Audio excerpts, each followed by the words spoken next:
இப்போ நம்ம previous year question பேப்பர்லேருந்து ஒரு மிஸ்ஸிங் நம்பர் சீரீஸ் தான் பார்க்க போகிறோம். ஸோ இங்கே வந்து ஒரு சீக்வன்ஸ் கொடுத்துட்டாங்க. 3/16, 1/8, 1/12, 1/18. ஸோ இது அடுத்த நம்பர் யாருன்னு கேட்டிருக்காங்க. சரி, இந்த நம்பர்ஸ் அப்படியே பார்க்கலாம். ஃபஸ்ட்டு 2 நம்பரை பார்க்கலாம். ஸோ ஃபஸ்ட்டு வந்து 3/16 இருக்குது. அடுத்து வந்து 1/18 8 இருக்குது. ஸோ இங்கே பாருங்களேன், 16 இருக்குது, 8 வந்திருக்கு. அப்போ வந்து 2ஆல் டிவைட் பண்ணால் இந்த மாதிரி வரும். ஸோ அப்போது நியூமரேட்டில் 2 இருந்தால் தான் கேன்சல் பண்ண முடியும். ஓகே, அப்போ நியூமரேட்டில் 2 இருக்குது. ஸோ இங்கே 3 இருக்குது, இங்கே 3 காணும். அப்போ டினாமினேட்டில் 3 இருந்தால் தான் கேன்சல் ஆகிருக்கும்.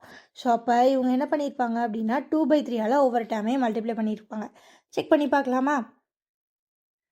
ஸோ ஃபஸ்ட் டைம் என்னது 3/16. 3/16 into 2/3. 1 3s are 3, 1 3s are 3, 1 2 is 2, 8 2s are 16. So அப்போ செகண்ட் டேம் 1/8 வந்துருச்சு. ஸோ 1/8 இன்ட்டு 2/3 போடலாமா? 1 2 is 2, 4 2s are 8, 1 divided by 4 3s are 12 வந்துருச்சு. ஸோ இது இன்ட்டு 2/3 போடலாமா? 1 2 is 2, 6 2s are 12, so 1 6 3s are 18 வந்துருச்சு. So அப்போ இது இன்ட்டு 2/3 போட்டோன்னா எனக்கு ஆன்சர் வந்துடும். 1 2 is 2, 9 2s are 18, 1 into 1 1 divided by 3 9s are 27. So அப்போ 1/27 தான் ஆன்சர். அப்போ ஆப்ஷன் பி தான் ரைட். ஸோ இதில் என்ன பேட்டர்ன் ஃபாலோ பண்ணியிருக்காங்கன்னா மல்டிப்ளைட் பை 2/3 அதுதான் பேட்டர்ன். ஓகேவா? ஓகே காய்ஸ், பாய். அடுத்த சம்மில் மீட் பண்ணலாம்.